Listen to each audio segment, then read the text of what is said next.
Number 1 digital network మనం టీవీలో ads ఇవ్వాలనుకుంటున్నారా? ఇంకెందుకు ఆలస్యం? డెవలప్మెంట్ మీది, ఆ బాధ్యత మాది. వెంటనే ఈ నెంబర్ కి కాల్ చేయండి. ఇది విశాఖపట్నం వాసులు, అందుకే మొన్న కాల్చి వాత పెట్టారు విశాఖపట్నం వాసులందరూ.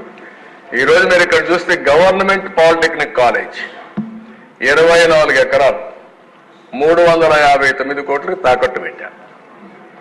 డైరీ 30 ఎకరాలు 309 కోట్లకు తాకట్టు పెట్టారు.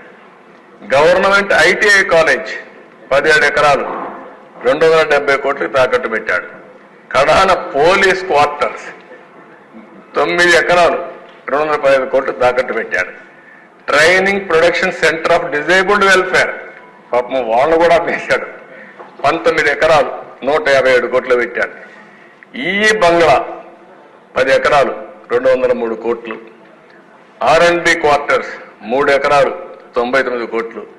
కడాన రైతు బజారు కూడా వదిలిపెట్ల 4 ఎకరాలు అంటే 90 కోట్లకు తాకట్టు పెట్టాడు. సర్క్యూట్ హౌస్ మనం ఉండే అప్పుడప్పుడు పోయి ఉంటారు, దాన్ని కూడా 3 ఎకరాలు 40 కోట్లు పెట్టాడు. పీడబ్ల్యూ ఆఫీస్ 4 ఎకరాలు 79 కోట్లు. కడాన సెరికల్చర్ 6 ఎకరాలు 47 కోట్లు.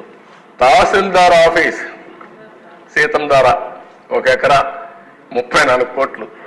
ఇంకా మిగిలినవన్నీ వీళ్ళు కబ్జా చేశారు, ఇవన్నీ తాకట్టు పెట్టారు. 1940 కోట్ల రూపాయలు విశాఖపట్నంలో ఆస్తులు తాకట్టు పెట్టారు. ఒక 40,000 కోట్ల ఆస్తుల్ని కబ్జా చేశారు. ఈ రెండు అదే క్యాపిటల్. సుందర అందమైన పేరు. నెక్స్ట్, మీ బంగారం బ్యాంకులో ఇతర ప్రైవేటు సంస్థల్లో ఉన్న విడిపించి కొనబడను. కొమ్మూరి గోల్డ్, ఆంధ్ర మరియు తెలంగాణ.